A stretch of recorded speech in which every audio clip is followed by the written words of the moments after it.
والسابقون الأولون من المهاجرين والأنصار والذين اتبعوهم بإحسان رضي الله عنهم ورضوا عنه وأعد لهم جنات تجري تحتها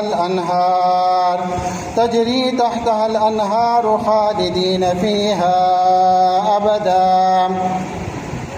ذلك الفوز العظیم۔ مختصر حمد و صلوات کے بعد قرآن مجید فرقان حمید سے ایک آیت مبارکہ میں نے آپ کے سامنے تلاوت کی۔ یہ سورۃ التوبہ کی آیت نمبر 100 ہے۔ اس آیت مبارکہ کی روشنی میں مختصر بیان کریں گے۔ اللہ تعالی ہمیں حق بیان کرنے اور ہم سب کو حق پر عمل کرنے کی توفیق عطا فرمائے۔ آیت مبارکہ کا یہ ترجمہ ہے، اور جو لوگ پہلے ہجرت کرنے والوں اور مدد دینے والوں میں سے ہیں، یعنی سبقت لے گئے جو لوگ مہاجرین میں سے، انصار میں سے، اور وہ لوگ جو نیکی میں ان کی پیروی کرنے والے ہیں، اللہ تعالیٰ ان سے راضی ہوا اور وہ اس سے راضی ہوئے، اور ان کے لیے ایسے باغ تیار کیے ہیں جن کے نیچے نہریں بہتی ہیں، ان میں وہ ہمیشہ رہیں گے، اور یہ بڑی کامیابی ہے۔ ذالک الفوز العظیم، یہ بڑی کامیابی ہے۔ یہ بڑی کامیابی کس کو ملی ہے؟ امت میں سب سے پہلے صحابہ کرام رضوان اللہ علیہم اجمعین کو۔ ارے جس بندے سے اللہ راضی اور اللہ اس بندے سے راضی، وہ بندہ اللہ سے راضی، یہ سب سے ہے بڑی کامیابی۔ آپ کامیابی چاہتے ہو، نیک اعمال کرو، اللہ آپ سے راضی ہو اور آپ کا دل مطمئن ہو، آپ کا دل راضی ہو اللہ سبحانہ و تعالیٰ کی نعمتوں پر، تو یہ کیا ہے؟ بہت بڑی کامیابی ہے۔ پیارے بھائیو، آج جو ہم موضوع بیان کریں گے وہ موضوع سیدنا امیر معاویہ رضی اللہ تعالیٰ عنہ، کاتب وحی، فقیہ، صحابی اور عظیم حکمران، محبت صحابہ کا ایک روشن باپ سیدنا امیر معاویہ رضی اللہ تعالیٰ عنہ۔ امیر معاویہ رضی اللہ تعالیٰ عنہ نبی کریم رحمۃ للعالمین صلی اللہ علیہ وسلم کے معتمد صحابی ہے اور امت کے محبوب خلیفہ ہے۔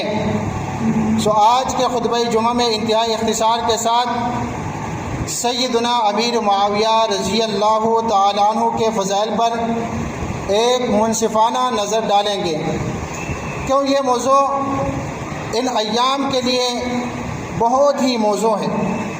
اس کی پہلی وجہ یہ ہے کہ اس صحابی کے خلاف پروپیگنڈا بہت عام ہے، خاص طور پر شیعہ اور رافضی نظریات سے متاثرہ حلقوں میں اس عظیم صحابی رسول کے خلاف بہت زیادہ پروپیگنڈا کیا جاتا ہے۔ اور دوسری وجہ، عوام الناس کی معلومات بہت ہی محدود ہے، بہت ہی کم ہے۔ عوام الناس کو پتہ نہیں ہے کہ صحابہ کون ہیں، ان کی کتنی بڑی عظمت ہے، کس کس صحابی کا کیا کیا مقام ہے۔ حالانکہ یہ جو صحابی ہیں امیر معاویہ رضی اللہ تعالیٰ عنہ، یہ کاتب وحی، صحابی رسول اور عظیم الشان حکمران تھے مسلمانوں کے۔ تیسری وجہ، امت میں محبت صحابہ کو اجاگر کرنا چاہتے ہیں، اسی لیے آج کے خطبہ جمعہ میں امیر معاویہ رضی اللہ تعالیٰ عنہ کی شان بیان کریں گے، اور اس کی بہت بڑی ضرورت ہے، کیونکہ صحابہ کرام رضوان اللہ علیہم اجمعین کی سیرت امت کو جوڑتی ہے، اور فرقہ واریت کے مقابلے میں ایک منصفانہ اور اہل سنت والجماعت کا نظریہ عوام کے دلوں میں راسخ کرنا ہے۔ امیر معاویہ رضی اللہ تعالیٰ عنہ کا مختصر تعارف، آپ کا نام، معاویہ بن ابی سفیان، اور آپ کی کنیت ہے ابو عبد الرحمن، اور قوم ہے بنو امیہ۔ امیر معاویہ رضی اللہ تعالیٰ عنہ نے فتح مکہ کے موقع پر اسلام قبول کیا ہے، اور یہ واقعہ رمضان المبارک سن 8 ہجری کو پیش آیا۔ فتح مکہ کے بعد نبی کریم صلی اللہ علیہ وسلم نے قریش کے بہت سے سرداروں کو دین اسلام کی طرف مائل کیا۔ اللہ سبحانہ و تعالیٰ کی توفیق سے اور اللہ رب العالمین کے فضل و کرم سے، اور ان مبارک ہستیوں میں ابو سفیان، ہندہ اور ان کے بیٹے معاویہ رضی اللہ تعالیٰ عنہ بھی شامل تھے۔ ان کا اسلام ایمان قلبی اور سچی نیت پر مبنی تھا، اور اس کے بعد انہوں نے دین اسلام کے لیے زبردست خدمات انجام دیں۔ اسلام لانے کے بعد نبی کریم رحمۃ للعالمین صلی اللہ علیہ وسلم نے امیر معاویہ رضی اللہ عنہ کو وحی لکھنے کا عظیم کام سونپا۔ وہ ان چند صحابہ کرام رضوان اللہ علیہم اجمعین میں سے تھے جنہیں رسول اللہ صلی اللہ علیہ وسلم نے کاتب وحی بنایا۔ یہ بات خود ائمہ حدیث اور سیرت نگاروں اور بڑے بڑے محدثین نے تسلیم کی ہے، جیسے کہ امام ذہبی رحمۃ اللہ علیہ ہیں، ابن حجر رحمۃ اللہ علیہ ہیں، امام نووی رحمۃ اللہ علیہ، اور دیگر محدثین اور سلف صالحین رحمہم اللہ اجمعین ہے۔ اور اہل سنت والجماعت کا عقیدہ ہے کہ جو شخص نمبر 1 نبی کریم صلی اللہ علیہ وسلم کا ایمان کی حالت میں دیدار کرے، جو شخص ایمان کی حالت میں ہمارے نبی پاک محمد الرسول اللہ صلی اللہ علیہ وسلم کا دیدار کرے، نمبر 2 آپ صلی اللہ علیہ وسلم کی ایمان کی حالت میں صحبت پائے، نمبر 3 اور ایمان پر ہی دنیا سے جائے، وہ ہوتا ہے صحابی، اللہ کے رسول صلی اللہ علیہ وسلم کا صحابی۔ تو امیر معاویہ رضی اللہ تعالی عنہ ان تینوں شرطوں پر پورے اترتے ہیں۔ ایمان کی حالت میں نبی کریم صلی اللہ علیہ وسلم سے ملاقات کی، اور اسلام قبول کرنے کے بعد متعدد غزوات اور مہمات میں شریک رہے۔ نبی کریم صلی اللہ علیہ وسلم کی حیات مبارکہ میں مدینہ منورہ میں موجود رہے، کاتبی وحی کے طور پر خدمات انجام دیں، لہٰذا وہ اللہ کے رسول کے صحابی ہیں۔ جمہور اہل علم کے نزدیک بغیر کسی شک و شبہ کے، اور محترم ذی وقار سامعین اکرام، بعض گمراہ فرقے یہ کہتے ہیں کہ انہوں نے امیر معاویہ رضی اللہ تعالی عنہ نے فتح مکہ کے بعد اسلام قبول کیا، اس لیے ان کا اسلام مشکوک ہے۔ نعوذ باللہ، نعوذ باللہ، یہ باطل اور فرقہ وارانہ الزام ہے۔ فتح مکہ کے بعد اسلام قبول کرنے والے تمام صحابہ، جیسے ابو سفیان رضی اللہ عنہ، اکرمہ رضی اللہ تعالیٰ عنہ، اور خالد بن ولید سیف اللہ، اللہ کی تلوار رضی اللہ تعالیٰ عنہ، اور امیر معاویہ رضی اللہ تعالیٰ عنہ اجمعین، سب اللہ کے رسول صلی اللہ علیہ وسلم کے صحابہ کرام ہیں۔ اور نبی کریم صلی اللہ علیہ وسلم نے ان سب کے بارے میں فرمایا، لا تسبوا اصحابی، اے لوگو میرے صحابہ کو، میرے ساتھیوں کو برا بھلا مت کہو، ان کے خلاف زبان درازی نہ کرو۔ اور پیارے بھائیوں، قرآن مجید فرقان حمید کیا کہتا ہے؟ ذرا سنیے، سورہ توبہ کی آیت نمبر 100 ہے، فرمایا والسابقون الاولون من المہاجرین والانصار والذین اتبعوهم بإحسان رضی اللہ عنہم ورضوا عنہ وأعد لهم جنات تجری تحتها الانہار خالدین فیہا ابدا ذالک الفوز العظیم۔ اللہ نے فرمایا کہ سب قتلے جانے والے لوگ یعنی سب سے پہلے اسلام قبول کرنے والے، بالخصوص فتح مکہ سے پہلے مہاجرین میں سے، انصار میں سے، اور وہ لوگ جو ان کے پیروی میں اسلام قبول کرنے والے ہیں، اللہ تبارک و تعالیٰ ان سب سے راضی ہوا ہے۔ یہ اللہ فرما رہا ہے کہ رضی اللہ عنہم، ان سب سے اللہ راضی ہیں، ورضوا عنہ، اور یہ سب اللہ سے راضی ہیں۔ صحابہ کی شان کے لیے یہ بات کافی ہے کہ اللہ صحابہ سے راضی اور سارے صحابہ اللہ سے راضی ہیں۔ اللہ نے صحابہ کے بارے میں فرمایا وَأَعَدَّ لَهُمْ جَنَّاتٍ، ان کے لیے اللہ نے جنتیں تیار کر رکھی ہیں، تجری تحت الانہار، ان کے نیچے نہریں جاری ہیں، خالدین فیہا ابدا، اس میں وہ ہمیشہ ہمیشہ رہیں گے۔ اور انہوں نے اسلام قبول کیا اسلام کے ابتدائی دور میں۔ پیارے بھائیوں، ابتدائی دور میں اسلام قبول کرنا کوئی معمولی بات نہیں تھی، بڑے بڑے دشمن تھے راستے میں، بہت مخالفتوں کا سامنا کرنا پڑتا تھا، یہ کام بہت مشکل تھا۔ انہوں نے اللہ کی توفیق سے کیا، ان میں سچا ایمان تھا، اور ایمان کی ترقی کے لیے اپنی جانیں اور اپنا مال قربان کیا۔ اللہ تعالیٰ ان سے راضی ہوا اور وہ اللہ سے راضی ہوئے، اور یہی ہے بہت بڑی کامیابی۔ اللہ فرماتا ہے ذالک الفوز العظیم، یہ بہت بڑی کامیابی ہے۔ اے انسان، تو کیا چاہتا ہے؟ کامیابی چاہتا ہے؟ آپ کی کامیابی اس بات میں ہے کہ آپ کا دل اللہ سے راضی ہیں یا نہیں۔ اپنے دل کا خود امتحان لو کہ آپ کا دل اس زندگی پر، اسلام کی نعمت پر، اور جو اللہ نے آپ کو نعمتوں سے نوازا ہے، آپ کو اشرف المخلوقات میں سے بنایا، کتنے کروڑوں کربوں مخلوقات جو ان میں سے اللہ نے آپ کو انسان بنایا، انسانوں میں سے دین اسلام کی توفیق تمہیں دی، تم مسلمان ہو، انسان ہو، کتنی بڑی بات ہے۔ اس بات پر تم دل سے راضی ہو یا نہیں؟ اگر تم دل سے راضی ہو اور اللہ تم سے راضی ہیں تو یہ کیا ہے؟ بہت بڑی کامیابی۔ جی وقار سامنے کام الحمدللہ، اب ہم سیدنا امیر معاویہ رضی اللہ عنہ کے فضائل اور نبی کریم صلی اللہ علیہ وسلم کی ان کے حق میں دعاؤں پر روشنی ڈالتے ہیں۔ نبی کریم رحمت للعالمین صلی اللہ علیہ وسلم کی امیر معاویہ رضی اللہ عنہ کے حق میں خصوصی دعا، سیدنا امیر معاویہ رضی اللہ عنہ کے بارے میں نبی کریم صلی اللہ علیہ وسلم کی دعا حدیث میں اس طرح ذکر ہے کہ نبی کریم رحمت للعالمین صلی اللہ علیہ وسلم نے امیر معاویہ رضی اللہ عنہ کے حق میں یہ دعا کی، فرمایا اللہم اجعلہ ہادیا مہدیا واہد بہ۔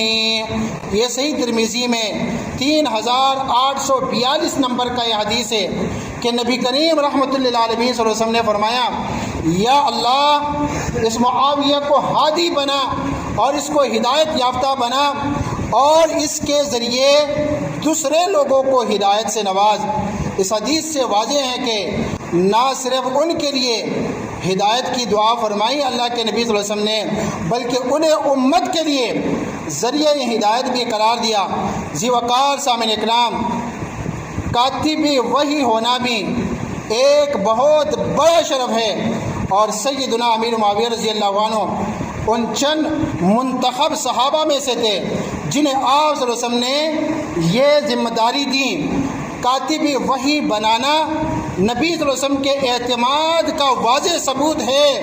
نبی صلی اللہ علیہ وسلم نے امیر معاویہ رضی اللہ تعالیٰ عنہ کو اپنے خطوط کی کتابت کے لیے بھی منتخب فرمایا، جو بادشاہوں اور مختلف قبائل کو لکھے جاتے تھے۔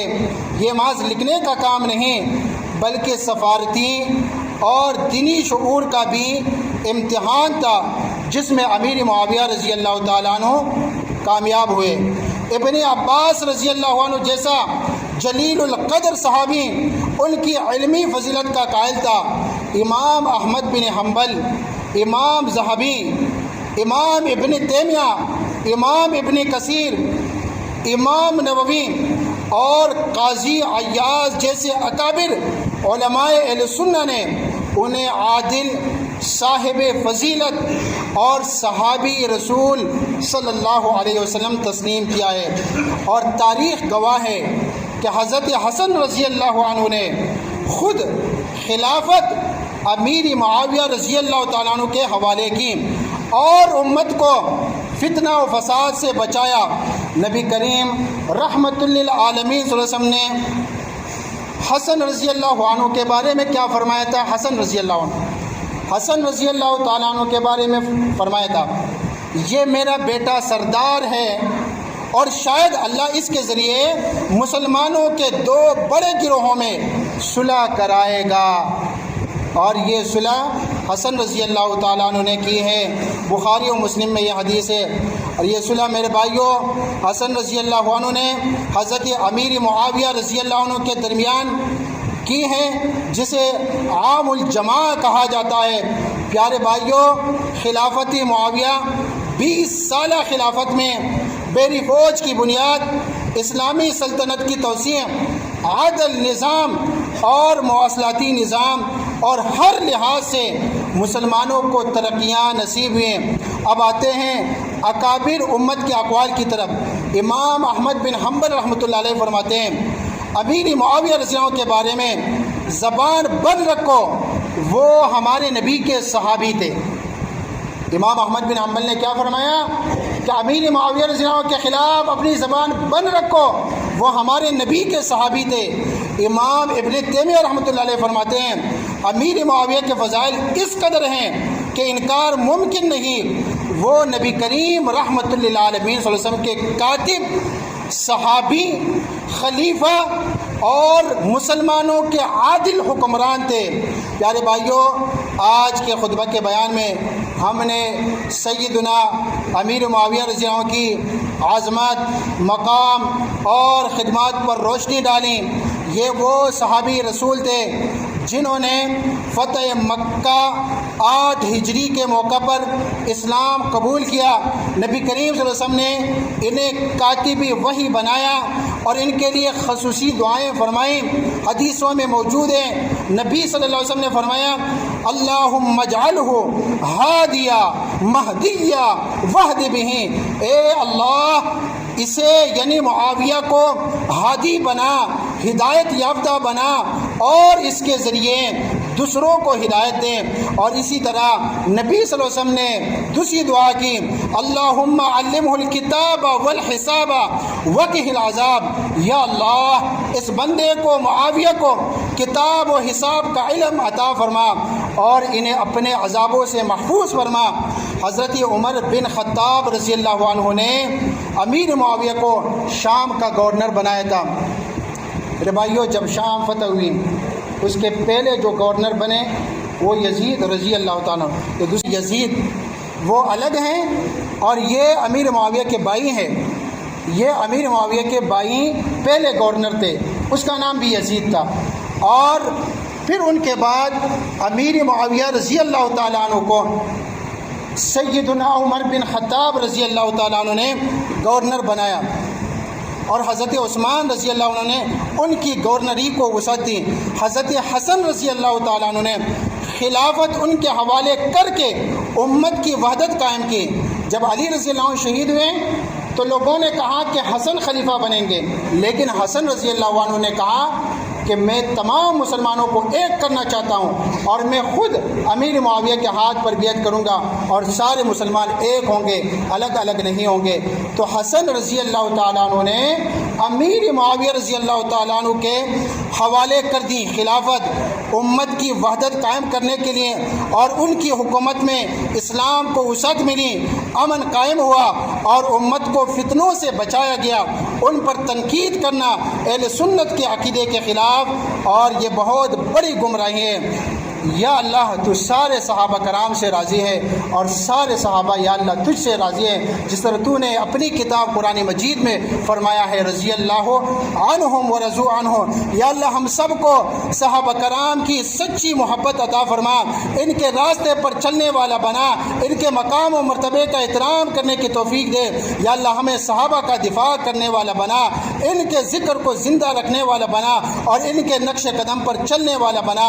یا اللہ ہمیں ایمان پر زندہ رکھ، سنت پر موت عطا فرما اور ہمیں صحابہ کرام رضوان اللہ علیہم اجمعین کے ساتھ جنت الفردوس میں جمع فرما۔ یا اللہ ہمارے دلوں کو کینہ، حسد اور فرقہ واریت سے پاک فرما اور ہمیں دین اسلام پر ثابت قدم رکھ۔ یا اللہ ہمارے قول و عمل کو صحابہ کرام رضوان اللہ علیہم اجمعین کے طریقے کے مطابق بنا دے اور امت کو ان کے مقام کا شعور عطا فرما۔